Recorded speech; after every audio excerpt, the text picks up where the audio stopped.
ओम नमो भगवते वासुदेवाय। जय श्री कृष्ण। प्यारे भक्तों, आप सभी का मेरे YouTube चैनल जीवन के रंग में बहुत बहुत स्वागत है।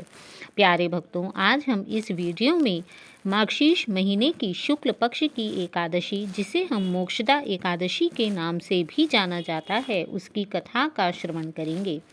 कहते हैं कि इस दिन भगवान श्री कृष्ण ने अर्जुन को गीता का उपदेश दिया था तथा जो भी व्यक्ति इस दिन व्रत, पूजा, उपवास इत्यादि करता है तथा भगवान श्री कृष्ण की मोक्ष प्रदान करने वाली पुण्य कथा को सुनता है, उसे मोक्ष की प्राप्ति होती है, उसके सभी पाप नष्ट हो जाते हैं। इस वर्ष 2023 में यह व्रत 22 व 23 दिसंबर दोनों दिन ही रखा जा रहा है। अतः यदि आप भी एकादशी का व्रत करते हैं तो आपको एकादशी व्रत के नियमों को अच्छी प्रकार से पालन करना चाहिए, क्योंकि एकादशी का व्रत दशमी की शाम से ही आरंभ हो जाता है तथा इसका पारण द्वादशी की सुबह में किया जाता है। अतः जो भी भक्तजन एकादशी का व्रत करते हैं उन्हें दशमी की शाम को पूर्ण सात्विक भोजन करना चाहिए तथा एकादशी का व्रत बिना अन्न के अवश्य ही करना चाहिए। इसके पश्चात द्वादशी के दिन द्वादशी तिथि समाप्त होने से पहले इसका पारण अवश्य कर लेना चाहिए। द्वादशी में पारण करते समय किसी ब्राह्मण को भोजन कराकर अथवा ब्राह्मण के घर भोजन भेजकर खुद भोजन ग्रहण करना चाहिए। व्रत का पारण चावल या आंवले से करना चाहिए। इस दिन हमें व्रत करने वाले किसी भी व्रती को भूल कर भी बैंगन, मसूर, उड़द की दाल और मूली का सेवन नहीं करना चाहिए। कहते हैं कि द्वादशी तिथि के पारण में इन सभी वस्तुओं का सेवन वर्जित होता है तथा एकादशी तिथि के दिन व्रत कथा पढ़कर पूजन भी अवश्य करना चाहिए। इस दिन हमें भगवान श्री विष्णु की पूजा करते समय उनके सहस्त्र नाम अथवा विष्णु चालीसा का पाठ अवश्य ही करना चाहिए। इसी के साथ व्रत की कथा को भी अवश्य ही सुनना चाहिए। तो आइए आरंभ करते हैं मोक्षदा एकादशी के व्रत की कथा।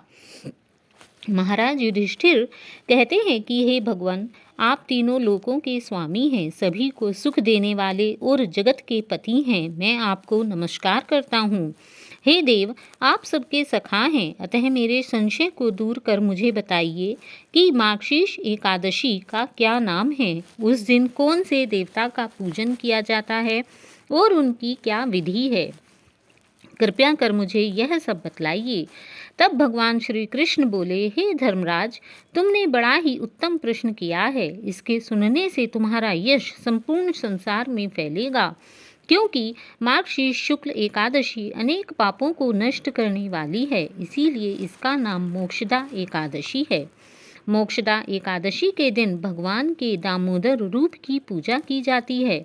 इसके पीछे की कथा यह है कि गोकुल नगर में वैखानस नाम का एक राजा राज्य करता था। उसके राज्य में चारों वेदों को जानने वाले ब्राह्मण रहते थे।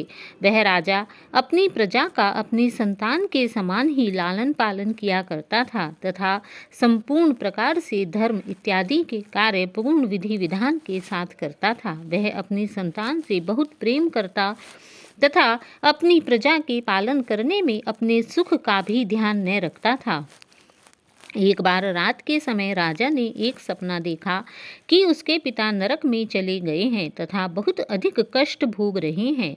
यह सपना देखकर राजा को बहुत ही आश्चर्य हुआ तथा सुबह उठकर वह विद्वान ब्राह्मणों के पास गया और अपना सपना उन्हें सुनाया और कहा कि मैंने अपने पिता को नरक में कष्ट उठाते हुए देखा है। उन्होंने मुझसे कहा है कि हे पुत्र, मैं नरक में पड़ा हूँ, यहाँ से तुम मुझे मुक्त कराओ।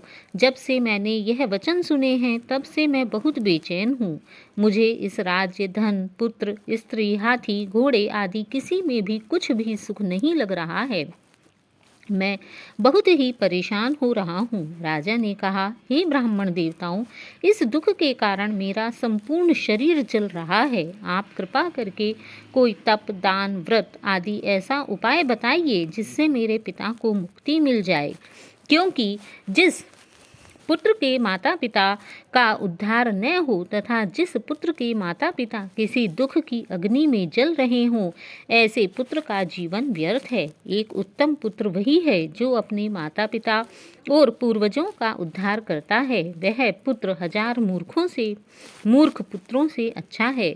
जैसे एक चंद्रमा सारे जगत में प्रकाश कर देता है, परंतु हजारों तारे नहीं कर सकते। तब राजा की यह बात सुनकर ब्राह्मणों ने कहा, हे राजन, हमारे पास इसका उपाय नहीं है, किंतु यहाँ पास ही में भूत भविष्य और वर्तमान को जानने वाले एक परम पवित्र पर्वत ऋषि का आश्रम है। आप उनके पास चले जाइए, वह आपकी समस्या का हल अवश्य ही करेंगे। ऐसा सुनकर राजा मुनि के आश्रम पर गया। उस आश्रम में अनेक शांत चित्त योगी और मुनि तपस्या कर रहे थे। उसी जगह पर्वत मुनि भी बैठे हुए थे। राजा ने मुनि को साष्टांग प्रणाम किया। मुनि ने राजा की संपूर्ण कुशलता की बात पूछी। तब राजा ने कहा कि महाराज, आपकी कृपा से मेरे राज्य में सभी कुछ कुशल मंगल है। प्रजा पूर्ण रूप से सुखी एवं संतुष्ट है, किंतु अकस्मात मेरे चित्त में अत्यंत अशांति होने लगी है। ऐसा सुनकर पर्वत मुनि ने आंखें बंद की और राजा के भूत के विषय में विचार करने लगे। फिर वे बोले, हे राजन, मैंने योग के बल से तुम्हारे पिता के कुकर्मों को जान लिया है। उन्होंने पूर्व जन्म में कामातुर होकर एक पत्नी को रति दी, किंतु सोच के कहने पर दूसरी पत्नी को ऋतुदान मांगने पर भी नहीं दिया। उसी पाप कर्म के कारण तुम्हारे पिता को नरक में जाना पड़ा है। तब राजा ने कहा, हे मुनि श्रेष्ठ, इसका कोई उपाय बताइए। तब मुनि बोले, हे राजन, यदि आप मार्गशीर्ष एकादशी का उपवास करें और उपवास के पुण्य को अपने पिता को संकल्पित कर दें, अर्थात उन्हें प्रदान कर दें, तब उसके प्रभाव से आपके पिता को अवश्य ही नरक से मुक्ति मिलेगी। मुनि के यह वचन सुनकर राजा को परम संतोष हुआ तथा वह राजमहल में आए और मुनि के कहने के अनुसार संपूर्ण कुटुंब सहित मोक्षदा एकादशी का व्रत किया। राजा ने इस व्रत के उपवास का पुण्य अपने पिता को समर्पित कर दिया, जिसके प्रभाव से उनके पिता को मुक्ति मिल गई और स्वर्ग में जाते हुए वे पुत्र से कहने लगे, हे पुत्र, तेरा कल्याण हो। यह कहकर वे स्वर्ग को चले गए। इसलिए इस एकादशी को मोक्षदा एकादशी कहते हैं। जो भी व्यक्ति पूर्ण विधि विधान एवं श्रद्धा के साथ मोक्षदा एकादशी का व्रत करते हैं, उनके समस्त पाप नष्ट हो जाते हैं। इस व्रत को से बढ़कर मोक्ष देने वाला और कोई व्रत नहीं है। जय श्री कृष्ण। राधे राधे।